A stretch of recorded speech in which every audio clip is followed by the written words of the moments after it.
Hi, I'm Ryan and welcome to another episode of Marlborough Minute. I'm so excited. On this episode we have the new director of Marlborough Public Library, Sara Belisle, and we are so delighted to have her in the studio to talk about the new library renovation project that's been happening, and you're definitely going to want to stick around to the end because we have a special surprise from Marlborough Junior Women's Club. Stay tuned.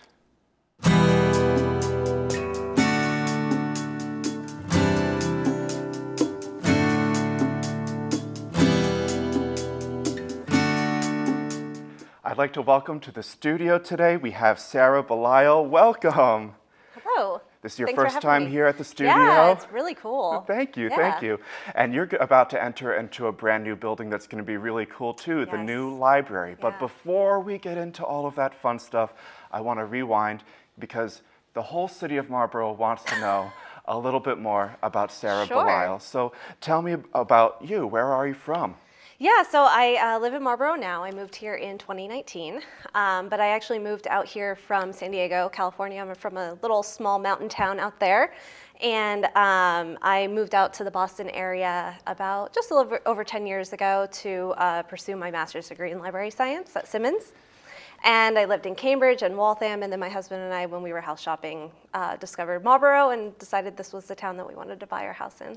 Now, I'm always curious when I speak to the library personnel and professionals, what sparked that love of books and reading? Was it watching Matilda as a child? Tell me all about it.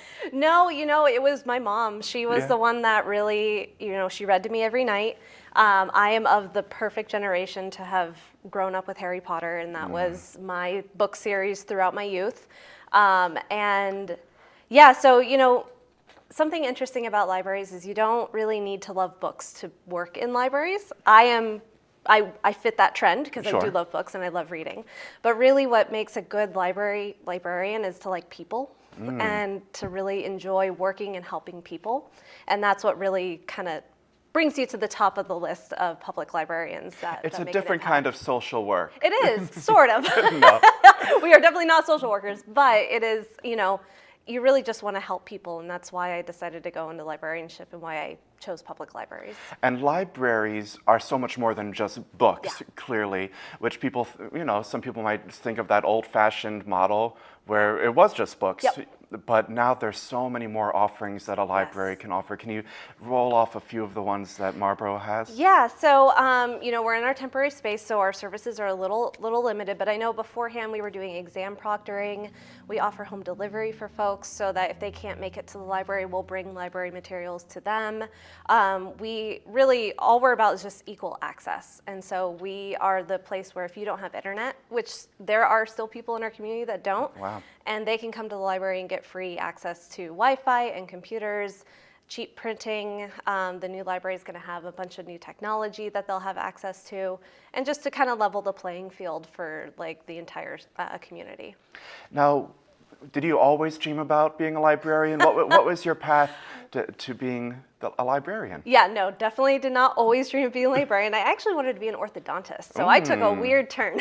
But I was in college, and I had my undergrad degree was in history, and I was trying to figure out what I wanted to do with that. And my mom started working part-time in our little community library, and she started looking into it. She was like, I think Sara would be really good at that. So she sent me some information about it, and I did an internship and was like, yeah, this actually sounds pretty good. And what do you really do with a humanities degree? It's pretty tough. So I pursued my master's degree and with the intention of working in museums. Wow. And then I got an internship at the Newton Free Library as working for their home delivery program. And very quickly I realized, I was like, oh, this is where I want to be. I want to be in a public library. And that is kind of how I progressed my way. Well, are there still private libraries? Are we talking more about institution libraries? There are so many different types of libraries. There are actually some private libraries still in existence. The Boston Athenaeum is one of them, and I worked there briefly. Oh, yeah? It requires a yearly fee to be part of that library. But there are, academic libraries. Museums have their own libraries. And these are libraries with very fancy historical collections of manuscripts. Collections or very niche. But there's also like law libraries, there's hospital libraries, there's so many different ways what you can do if you get your degree in library science. But public libraries was where I found my passion. It's pretty cool. Yeah. So the library project. Yep. It's a big project. Yes. You were not a part of the planning for this project, no. but you have stepped in, and what have you encountered, and how are you managing it? So yeah, it's a lot of work, Yeah. And it was a lot of catch up. Fortunately, I had a week with my predecessor to kind of get the lay of the land, figure out where we are in the process. We have weekly meetings that I attend that kind of got me caught up to speed. So I found myself really catching up quickly.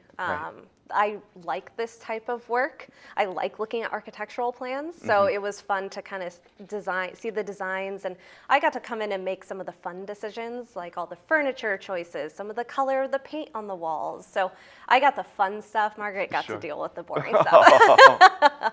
But it's going well, and the project is moving along, and I'm excited about it finishing for sure, and I can see why this is a once-in-a-career thing people do. Well, here's the thing, the whole community is so excited. I drive past it every day on the way to work, and I can't wait to get inside. Yeah. But once we have this building, it's now up to you, essentially, and your team to fill it. Yes. Do we have enough books to fill this library? We have to create programming now. And it's a large space to fill with engaging programming. What's Sara have in mind? Well, we'll definitely be able to fill it with books. No problem there. We've got the books. We got the books. We got the movies. We got all the fun stuff in there already. And fortunately, my staff has been doing a really good job in the meantime in our temporary space, still actively doing programs. We average about 10 a week already. And so that will be just an easy transition. We're just going to be able to bring those to the new building and already have the audience of the folks who have been coming to these programs. But now we're going to have a bigger community room space that seats way more people. So we're really looking forward to having bigger, larger scale programs. I'd love to see some author talks of, popular authors to come in. What's really cool about the community room is we'll be able to stream the programs that we're offering in person. So regardless of somebody's situation, if they can't make it to the library to watch the program, we'll be able to stream it live. So it's like true hybrid programming, which is really exciting. Oh, well, we'll have to connect too, because we might be able to broadcast it simultaneously on television. Even better. There we go. But yeah, and I want to do a lot of like community building programs. Something I learned at my previous library is that people really want the library to be the space they can connect with other people, especially as we're coming out of the pandemic. It's, that social interaction is what people are really like hoping for, and being able to offer programs that people can come and meet their neighbors. If they just moved to the area, they're trying to connect with people in the community, the library is the perfect place for that. I'd love to see more programs for English learning as well. Right, this community has a lot of English learners. Yes, and I think the library is, again, a perfect place for that to happen. So I got a lot of ideas. I'm still working my way through figuring out what the community wants. But this actually fall, I'm going to be working on our 5-year strategic plan. And so I'll be sending out, be doing surveys for the community, and I want them to tell us what we should be doing. Right, so she said it, get involved. Yes. If you see something, if you see a need in this community for something specific or broad, let Sara know. Yeah, otherwise absolutely. we'll never know. Absolutely.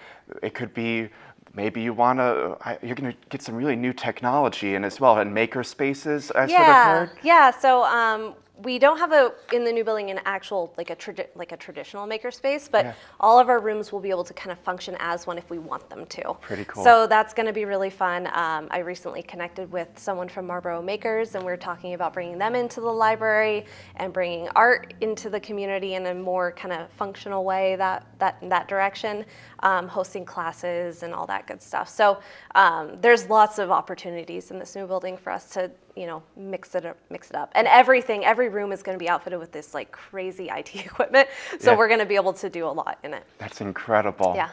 Well, Sara, don't go anywhere, and you audience, don't go anywhere either. We'll be right back with a special guest from Marlboro Junior Women's Club.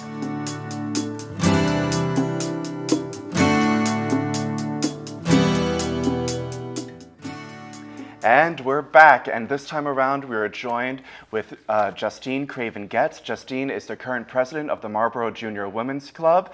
Thank you for joining us. Thank you for having me. Now, I understand that you have something pretty special in your hand that you want to present to the Yes. library.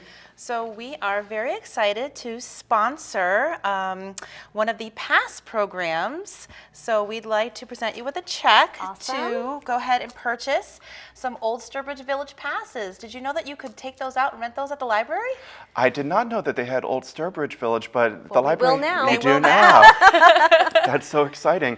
And tell me a little bit more about the PASS program then. Yeah, so the library offers discounted museum passes to various local museums and ones in Boston. So with just your library card and living in Marlboro, you can come in and reserve a date and get just discounts or even free access to some local museums and other recreational areas. Now, Justine, can you tell me a little bit about Junior Women's Club and why you're supporting the library?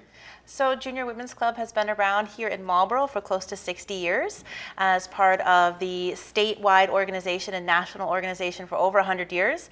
Wow. And actually one of the key pieces of the greater federation of women that we belong to, the legacy was to keep libraries open during the Great Depression. Wow. So that people continue to go and learn how to read so they could get jobs. So it has been a long-standing legacy of the Junior Women's. We do lots of fundraising, and all of our money that we raise goes right back to the community in opportunities like this. And beyond this check, I understand that Marlboro Junior Women's Club has been a supporter of this library project in a larger scale as well. Yep, we did a 5-year donation of $1,000 a year out of our budget. So we did a nice donation to help towards all the community rooms and all of the opportunities that are. So we're really looking forward to seeing the new library. This is beautiful. And I'm constantly inspired by this community because there are so many wonderful nonprofits, just like yours, that are supporting other groups like the library and creating these wonderful collaborations. Yeah. And this is just an example of one of them. This is a beautiful thing that we have going on.